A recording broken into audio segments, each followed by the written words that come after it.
তিনি বর্ণনা করেন কানান ইফতার কবলা ইউসাল্লিয়া নূরে মুজাসসাম হাবিবুল্লাহ হুজুর পাক সাল্লাল্লাহু তিনি ইফতারি করতেন নামাজের পূর্বে আলা রোতাবাতিন। রোতাবাতুন হয় অনেক টাটকা খেজুর, গাছ থেকে পেরে আনা খেজুর। সেদিন ফাইনাম থাকুন ফাতমায়রাতুন, টাটকা খেজুর উপস্থিত না থাকলে সেটা খুরমা দিয়ে শুরু করতেন ইফতার। ফাইনাম তখন হাসা হাতুমিম্মা, আর যদি খেজুর খুরমার ব্যবস্থা না করে এই পানি মর পান করে ইফতার করতেন সুবহানাল্লাহ। এখানে একটা কথা, সেটা হলো আসলে এটা হলো হাদিসের পরিভাষা।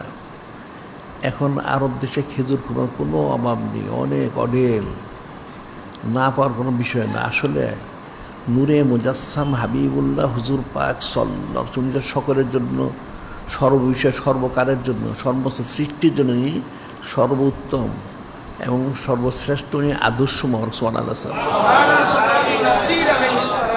এখন যদি উনি শুধু খেজুরি খান তাহলে অন্য দেশের লোকেরা সুন্নত পান করবে কী করে? খেজুর খেয়েছেন, খুরমা খেয়েছেন, পানি খেয়েছেন, দুধ খেয়েছেন এবং শরবতও খেয়েছেন সুবহানাল্লাহ।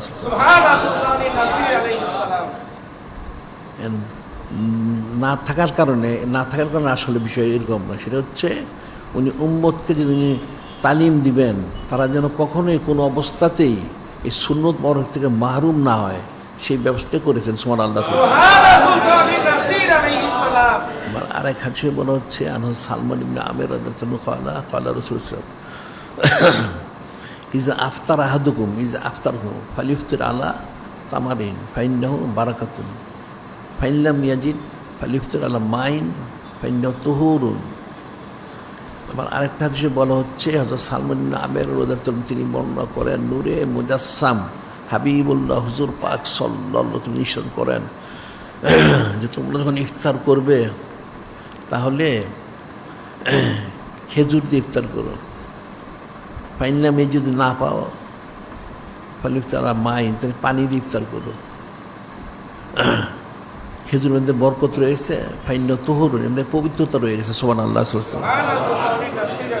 এটা এই হাদিস মধ্যে এটা বলা হয়েছে। আবার আরেকটা হাদিস যেটা বলা হচ্ছে সেটা হলো